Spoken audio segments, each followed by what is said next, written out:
Hello বন্ধুরা, এই পর্বে আমি আলোচনা করব আর্টিকেল ট্যাগ নিয়ে এবং এইচআর ট্যাগ নিয়ে।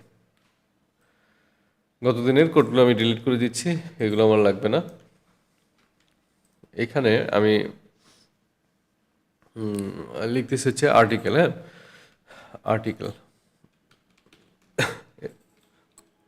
কোনো আর্টিকেল আমি লিখতে গেলে আর্টিকেল ট্যাগ ব্যবহার করব। যেমন হচ্ছে কোনো কন্টেন্ট H1 এবং P দিয়ে লিখতে হয়, কতদিন দেখাইছি। সেই কন্টেন্টের মধ্যে আমি কন্টেন্টটাকে আমি রাখতে পারি আর্টিকেল ট্যাগের মধ্যে। হ্যাঁ, তো H1 আমি লিখলাম যে this is first article and I am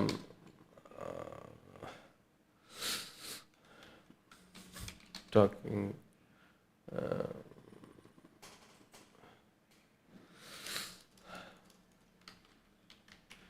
speaking about HTML লিখলাম। এখানে আমি একটা ডেমো টেক্সট দেই, বা এটা আমি এখানে লিখতে পারি। এটা হচ্ছে ফার্স্ট আর্টিকেল। আচ্ছা, এখানে আবার H1 আরেকটা নিলাম, এটা দিলাম হচ্ছে সেকেন্ড আর্টিকেল।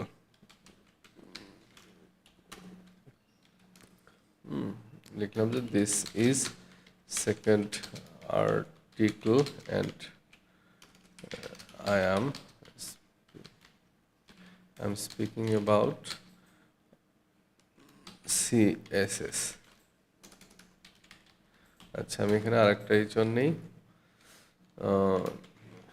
থার্ড আর্টিকেল লিখলাম। এখন এখানে প্যারাগ্রাফ দিয়ে একটা যে this is third article and I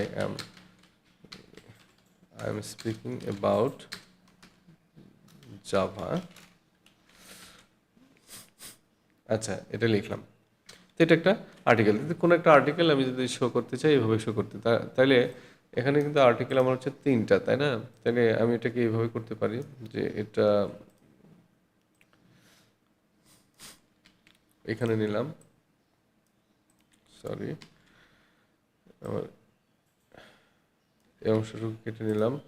এখানে আমি আরেকটা আর্টিকেল লিখতেছি, দেন এর মধ্যে এটা পেস্ট করি, এটা কেটে নিই,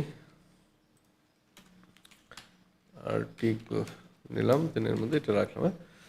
এভাবে নিলাম।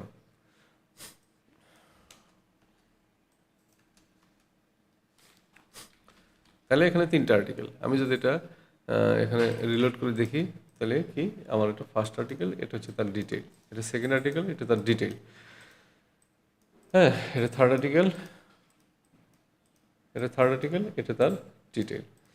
আচ্ছা, এখন এগুলোকে আমি সেপারেট করতে পারবো এইচআর দিয়ে, হ্যাপার রুল। এটা হচ্ছে এইচআর দিয়ে সেপারেট করতে পারবো কি, এই আর্টিকেলের পরে এখানে আমি যদি একটা এইচআর বসাই, একটা লম্বা দাগ হবে, যেটা হরিজন্টালি হবে।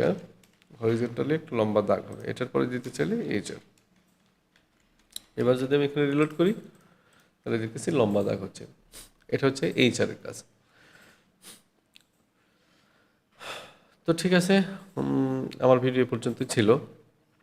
সবাই ভালো থাকবেন।